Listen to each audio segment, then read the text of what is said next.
بسم الله بسم الله الرحمن الرحيم.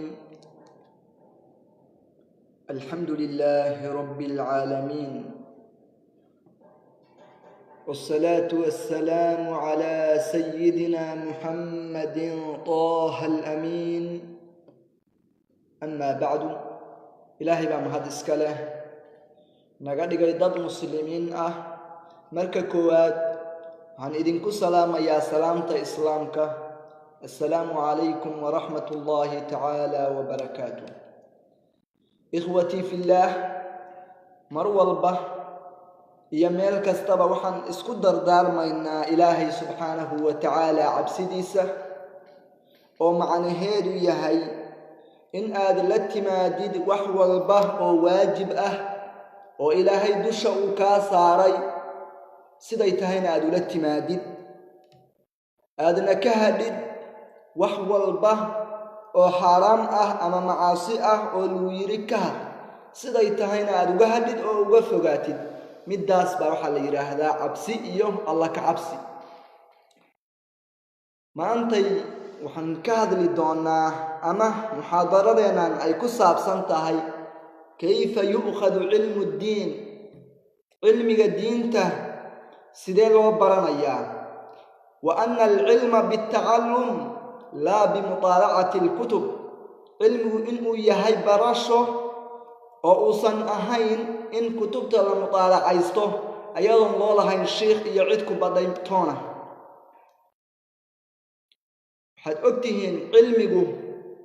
in laga rabo qofku inuu barto, ku dadaalo,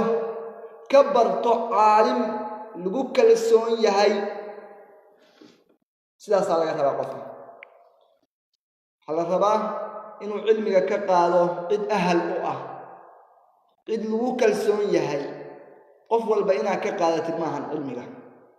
sheekh lagu kalsoon yahay, xalaal cun aadan ku ogeyn inuu ku qishayo oo diinta uu si khalada uusan kuugu marinayn, kaasaa laga rabaa inaad cilmiga ka qaadatid oo cilmiga diinta aad ka baratid. نبي عليه الصلاة والسلام وحيره إنما العلم بالتعلم والفقه بالتفقه. حديث كواحد صار إمام البخاري حير النبي علمه وبرشه بلو فيرسو برشه ويا علمه ما أهن إن كتبت مطالعة ستين إن أظن شيء الله إن كتاب كأد في ستين ساسما وحويان برشه in aad caalim afki cilmiga ka soo qaadid baa laga rabaa. wal fiqhu bit tafaqquh ya nabi alayhi salatu wassalam, fiqhuna wa fahm, inta ina fahantid baa laga rabaa, in cid ku fahansiisa aad doonatid baa laga rabaa. sidaas laga rabaa inaad iskaga dhaxdhacdid maaha. taabiciigi weyna oo kamid taabiciinta kuwooda ugu waaweyn wuxuu yiri إن هذا العلم الدين فانظروا عمن تأخذون دينكم. ابن سيرين وحيره علمي كان ودينتني وهبدقن كيني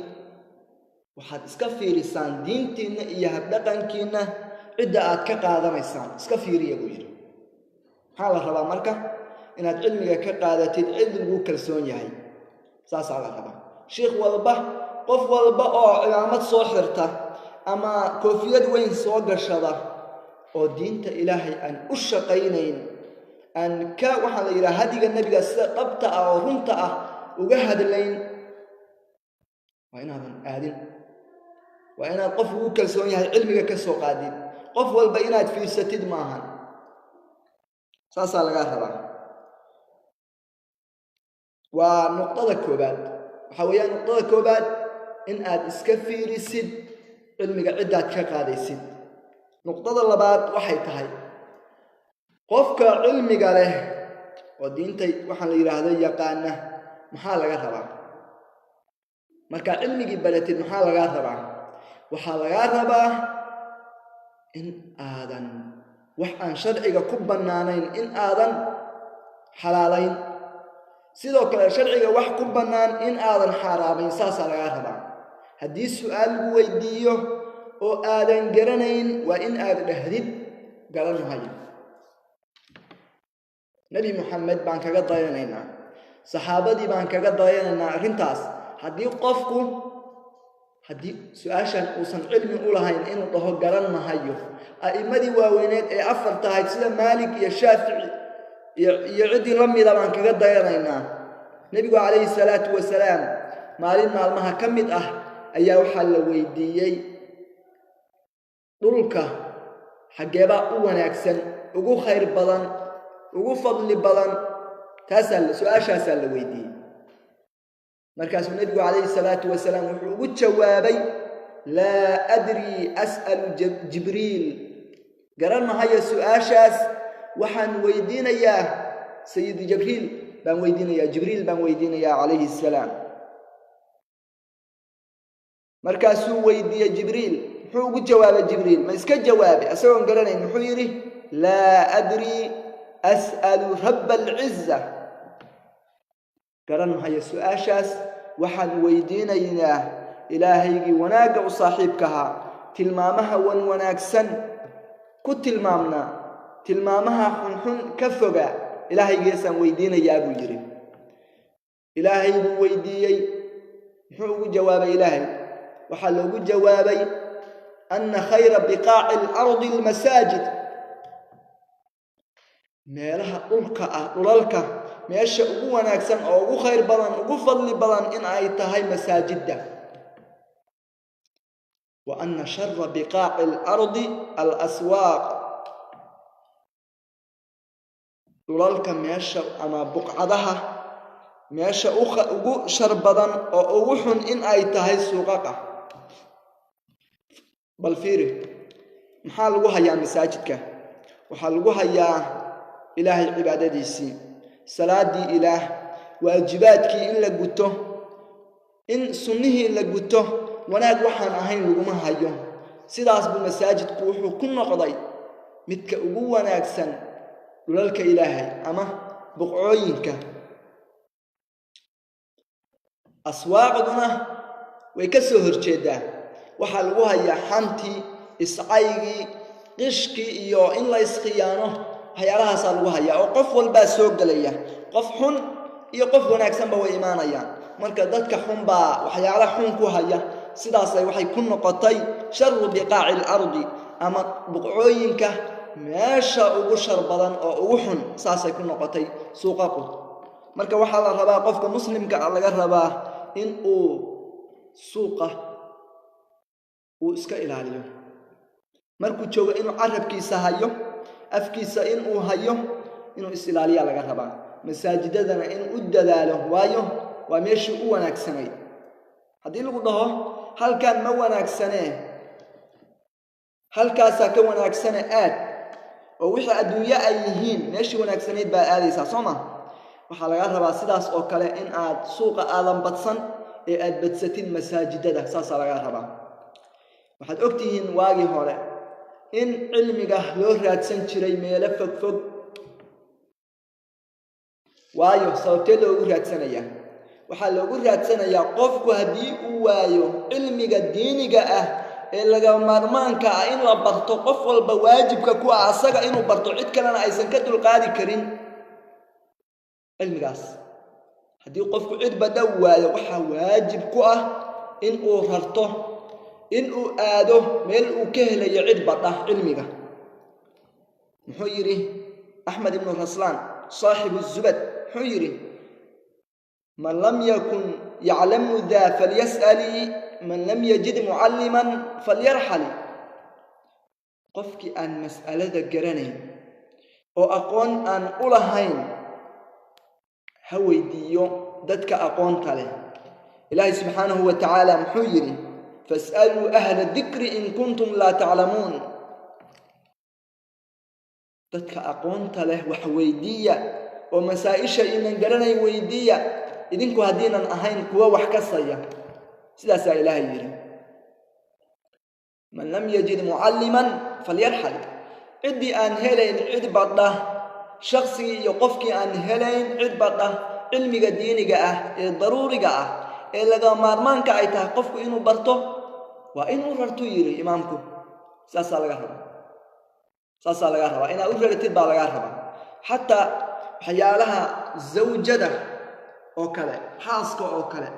haddii aysan helayn beledkeeda aysan ka helayn cid bada cilmiga diiniga ah ee laga maarmaanka ah haddaysan helaynin waa in ay aado cid bada ninkeeduna uusan guriga ugu keenin ninkeedu cid bada uma keenin asaguna bari mahayo beledkeedana kama aysan helin way safari kartaa bilaa maxram ilaahay baa u baneeyay ka waran marka cilmigu ahmiyadu leeyahay bay ku tusinaysaa waxaa laga rabaa in aad baratid cilmiga inaad baratid intaadan cibaadaysan waayo cibaadadu waxay kaaga xiran tahay cilmiga inaad baratid cibaadadu waxay kaaga xiran tahay ilaahay subxaanahu wa tacaala inaad baratid inuu yahay mid ku tilmaaman tilmaamaha wan wanaagsan in uusan makhluuqiisa geesna uga ekayn in uusan ahayn mid leh boos midaan u baahnayn cidna ilaahay inuu yahay saas inaad baratid baa laga rabaa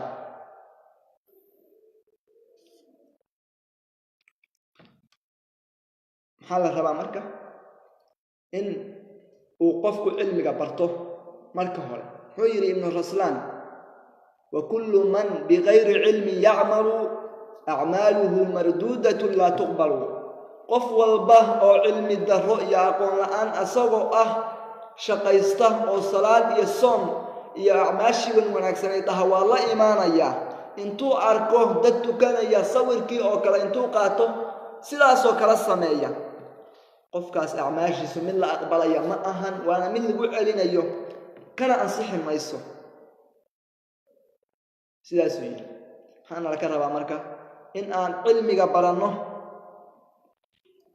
in aan waxaan la yidhaahdo aanan masaa-isha aanan iska fidyoon in waxaan la yidhaahdo qofka dadka aan sii barno diinta aan sii faafino waayo wanaagga oo lays amro xumaha oo la yska reebo waa midda ay ku noqotay ummadeennan muxamadiyada ah mid ugu fadli badan midda ugu fadli badan ummadaha wuxuu yidhi ilaahay subxaanahu wa tacaala kuntum khayra ummatin ukhrijat linnaas ta'muruuna bilmacruufi watanhawna cani ilmunkari watu'minuuna billaah ummaddii nebi maxamedey waxaad ahaateen ummadihii la soo saaray midda ugu khayr badan ugu wanaag badan min xaysu aljumla baa laga hadlaya waxaad is-amadhaan wanaagga xumaantana waad iska reebtaan ilaahay subxaanahu wa tacaalana waad rumayseen sidaasaad ku noqoteen kuwa ugu khayr badan ummadaha waxaan soo sheegnay in cilmiga laga baranayo caalim lagu kalsoon yahay cilmigana aan laga baranayn kutubta ayadoon loo lahayn shiikh oo qofku kitaab intuu iska soo qaato soo iibsada gurigiisa la taga uusan iska fiirfiirsan karin maxaa la rabaa marka in cilmiga laga qaato min afwaahi alculamaa waxaan la yidhahdaa dhaheen salafku laa yu'khadu alcilmu ila min afwaahi alculamaa cilmiga lama qaato ilaa afafka culammada mooyaane meel kale lagama qaatay dheheen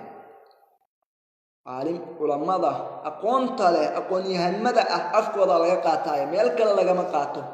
maxay hadalkaas ku tusinayaa cilmiga mutaalaca inaan lagu qaadan karin imaamkii weynaa ee la dhihi jiray abu xayaan al-andalus wuxuu iska lahaa abyaad uu mar walba ku celceliyo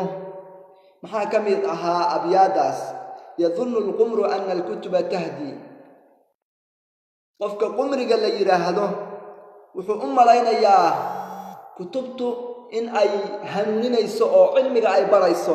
qumri maxaa la yidhaahdaa aljaahilu aladii lam yujarrib alumuur waa qofka aqoon laawaha ah oo arrimo badan aan tajribo ka qaadan oo aan waxaa la yidhaahdo ahayn waayo aragga qofkaasaa waxaa la yidhaahdaa jaahil qumri qofkaasaa la yidhaahdaa wuxuu yidhi yadunnu alqumru ana alkutuba tahdi akhaa fahmin liidraaki alculuumi qofka fahmadda badan in ay ku hanuuninayso kutubtu waddada saxda ah sidaasuu qofka aqoonta aan lahayn u malaynayaa wamaa yadri aljahuulu bianna fiiha qofka midka aqoon laawaha ah ma oga in ay ku jidho cilmiga qawaamid hayyarat aql al-fahim masaa'il ay adag tahay in la fahmo qofku in uu fahmo ay adag tahay inuu sheekh u leeyahay fahansiya maahane in ay ku jidho miyuusan ogeyn buu yiri idaa rumta al-uluma bighayri shaykh ilmiga haddii aad dalabtid oo aad dhex geshid adoon sheekh u lahayn dalalta can as-siraati al-mustaqiim waxaad ka luntay jidkii toosnaa buu yiri jidkii toosnaa baad ka luntay wadadii xaqa ahayd ma haysid sidii lagaa rabay ma aadan marin saasuu yiri wataltabisu al-ulumu calayka xataa tasiira adalla min tuma al-xakiim cilmiguna waa iskaga kaa dhex darmanayaa ilaa aad ka ahaatid mid ka lunsan ninka lagu magacaabo tuma al-xakiim tuma al-xakiim muxuu ahaa marka haddii aan wax yar isdul taagno tuma al-xakiim wuxuu ahaa nin dhakhtar ah oo kutubta ka hadasha dhakhtarnimada ama cilaajka iyo la tacaalidda dadka buu mutaalacaysan jiray asagoon sheekh u lahayn mid madax adag buu ahaa haddii xaqa loo sheego iyo sida wanaagsan wuu ka madax adeegi jiray ma uusan qaadan jirin wuxuu sameeyey maalintii dambe wuxuu u yimid xadiidka nabiga calayhi salaatu wasalaam xabatu sawdaa'i dawaa'un likulli daa xabad sawdada bahasha la yiraahdo oo madow oo aan naqaano xanuun walba daway u tahay baa nabigu yiri xadiidkaasuu u yimid asoo kitaab mutaalacaysanaya markaasuu wuxuu u akhriyay ilaan sheekh umuusan lahane sheekh uma lahane xayatu sawdaa'i dawaa'un likulli daa macnuhuna wuxuu noqonayaa ameesada madoobi waxay dawo u tahay xanuun walba ninkii inuu taga ahaa oo uu raadsho ameesa madow ameesada lagu magacaabo carajiifta teeda madmadow oo waliba aadka u sunta badan intuu raadiyey oo aaday oo soo qabsaday oo gowracay oo dadkii u jarjaray oo maraq ka dhigay buu qofkii dhaha meel baa layga hayaa xagee laga hayaa dhabarkaa layga hayaa calooshaa layga hayaa qof walba koob buu ka walaagay suntaas qof walba lugtu taagan markaasuu wuxuu ku sii hayaa sadaqa rasuulullah rasuulka ilaahay been ma sheegin run buu sheegay wuu ku madax adayga ilaa dad badan ay ku dhinteen dhibaatada ninka maxaa u geystay cilmigii sharciga ahaa buusan ka baran ciddii ahalka u ahayd culamadii buusan cilmiga afkoodii ka soo qaadin sidoo kale waxaan soo sheegnay qofku in uusan cilmiga uusan asagoon aqoon u lahayn ka jawaabin nabigu calayhi salaatu wasalaam wuxuu yidhi man aftaa bigayri cilmin facalayhi lacnatu llahi waalmalaa'ikati waannaasi ajmaciin qofkii fidyooda masalo ka jawaaba masalo qof masalo uga jawaaba asagoon aqoon u lahayn ilaahay lacnadiisu ha ku dhacdo ilaahay naxariista ha ka dheereeyo qofkaas malaa'igtuna waxaan la yidhaahdo lacnadoodu ha ku dhacdo iyo dadka dhammaantood maxay tusinaysaa dembiga kabiire inuu yahay waxyaalaha tusiya waxaa ka mid ah in markii la nahyinayo ay ku soo aroodho lacnada dembiga waxyaalaha kabiirada lagu garto dembigani inuu kabiire yahay bay ka mid tahay haddaba in aad masale ka jawaabtid adoon aqoon u lahayn waxay ka mid tahay dembiyaasha waaweyn waxay ka mid tahay waxyaalaha cadaabka lagu mutaysto muxuu yidhi ilaahi subxaanahu wa tacaala walaa taqfu maa laysa laka bihi cilm ha ka jawaabin oo ha ka hadlin wax aadan aqoon iyo garasho toona u lahayn saasaa ilaahi subxaanahu wa tacaala yidhi axbaabii naftayda iyo tiinaba waxaan xusuusinayaa mar labaad ilaahay subxaanahu wa tacaala cabsidiisa in aan cilmiga baranno waa ogtihiin maantay culammadii ahlu xaqa ahayd waxay joogaan masaajidada waxay joogaan madaarista qur'aanka waxay joogaan dugsiyaasha meel walba aybay joogaan ilaahay wuu naga soo furtay waagii hore ee loo raran jiray culammada waxaa lagu leeyahay kitaabkii ilaahay u kaalay ayagoo ku haya bay meel walba joogaan ayagoo kugu boorinaya cilmigii diinigaha in aad baratid haddii marka aadan ka baran gurigaaga agtiisii wadaadka jooga oo ahlu xaqa ah ama ka hadli mayno wadaad walba ka hadli mayno dadka ay iskaga dhexdarsan yihiin culimadu ka hadli mayno maxaa la rabaa in aysan culimadu iskaga ka dhexdarsanin culimadu labay u qaybsamaan culamo wanaagsan oo la yiraahdo culamaa'ul islaam culamadii islaamka iyo culamadii diinta iyo culamaa usul culamada xun kuwa la yiraahdo ha noqon marka qofkii baadiye ka yimid oo arki jiray gaduudane waxa Soomaalidu ay ku magacaawdo waa bahal oo bisadii inta ku arkay magaalada u maleeyay gaduudanihi saas oo kale ha noqon ama dawaca baadiyaha ku soo arki jiray magaaladana ay ugu yimid oo u maleeyay dawac sidaas oo kale culimadu iyaysan iskaga ka dhexdarsan sidaas oo kale ha ku halaagsan ilaahay subhanahu wa ta'ala wuu ku weydiinayaa wuu kala xisaabtamayaa nicmooyinka uu ku galay oo ay ka mid tahay dadka ahlu xaq ah meel walba inay joogaan ayagoo kula kitaabkii ilaahay u kaalay diintan ku baraynaya u kaalay saa ayagoo kule naftayda iyo tinaba waxaan u dardaarmayaa ilaahay subhanahu wa ta'ala cabsidiisa wassalaamu calaykum wa rahmatullahi ta'ala wa barakaatuh